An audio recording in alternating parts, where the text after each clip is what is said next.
Bon, et si on revenait un petit peu aux bases de la chaîne, Palliam, découvrir des histoires hors du commun. Est-ce que vous connaissez l'histoire des sœurs Fox? Si vous aimez tout ce qui est paranormal, tout ce qui est étrange, tout ce qui est curieux, tout ce qui est bizarre, cabinet de curiosité, cette histoire, elle ne peut que vous plaire. Bon allez, pas d'intro trop longue là sur cette vidéo, on commence direct. On est dans les années 1800 aux États-Unis et la famille Fox, c'est une famille qui vit dans une petite ferme près de New York. Alors, dans la famille Fox, on a 3 sœurs qui ont 12, 15 et 23 ans, et on a également la mère, Madame Fox. C'est une famille qui a assez peu de moyens, et d'ailleurs, assez rapidement, les 3 sœurs vont apprendre, après des discussions avec des voisins ou des personnes dans leur entourage, que la seule raison pour laquelle leur mère a pu acheter cette ferme et cette petite maison où elles vivent, c'est uniquement parce que cette petite maison avait la réputation d'être hantée, et donc qu'elle avait été vendue à bas prix.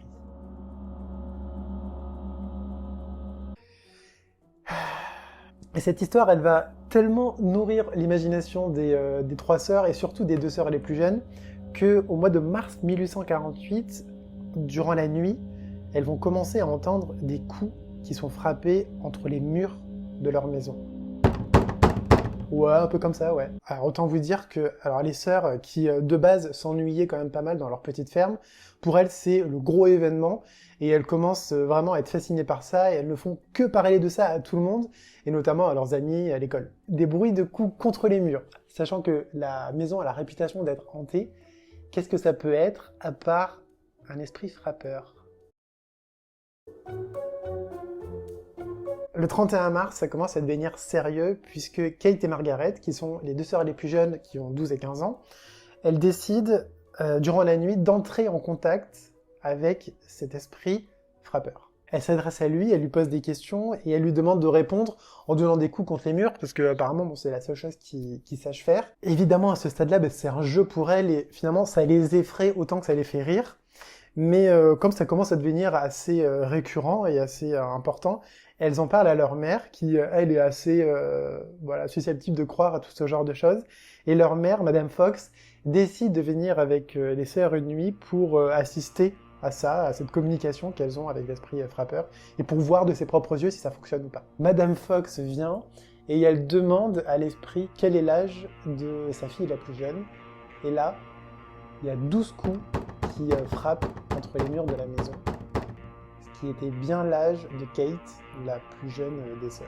Suite à ça, la mère, elle se met à croire ses filles, se croire qu'il y a vraiment un esprit dans la maison, et elle développe un système de communication un peu plus élaboré, avec un système de frapper 1 pour oui, frapper 2 pour non, et un système, vous savez, d'alphabet, un peu comme les Ouija, qui fait qu'on peut vraiment avoir des réponses autres que oui et non de la part de l'esprit.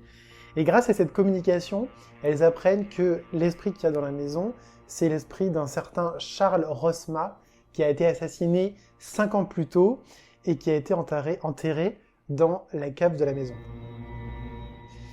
C'est pas terrible d'avoir ça chez soi. Et pour vérifier ça, eh bien, elles décident, la mère et ses filles, d'aller dans la cave, effectivement, de creuser avec l'aide des voisins, et elles découvrent bien des ossements humains. Très vite, vous imaginez bien que la rumeur se répand, et les sœurs Fox, qui ont prétendument réussi à communiquer avec un mort dans leur maison hantée, elles deviennent très célèbres, ça devient un phénomène de société. Très peu de temps après, les 2 sœurs les plus jeunes, Kate et Margaret, sont tellement connues qu'on leur demande de faire des démonstrations publiques de leur don, de leur capacité de parler aux défunts. Donc elles s'exécutent et elles vont même monter un cabinet de consultation privé où elles vont permettre aux gens, contre rémunération, de pouvoir communiquer avec des personnes disparues. Et donc là, il y a une routine qui commence à s'installer tranquillement. Les 2 sœurs les plus jeunes, elles pratiquent leur don. La sœur aînée, qui s'appelle Léa, elle va chapeauter tout ça. Elle va organiser un peu tout le côté business. Et la famille, va commencer à s'installer dans une vie beaucoup plus confortable, avec beaucoup plus de rentrées d'argent que ce qu'elles avaient avant. Les gens sont véritablement passionnés par les sœurs Fox et leur capacité à parler aux morts. Et il y a un mouvement qui va se créer autour d'elles, qui est le mouvement du spiritualisme, ou du spiritisme, c'est la même chose. Et là, ça va vraiment commencer à se développer avec plein de gens qui vont dire qu'ils ont des talents de médium et qui peuvent vous faire communiquer avec les morts contre une rémunération. Il y a toute une foule de gens qui sont prêts à payer pour ça et plein de nouvelles personnes qui déclarent avoir ces pouvoirs.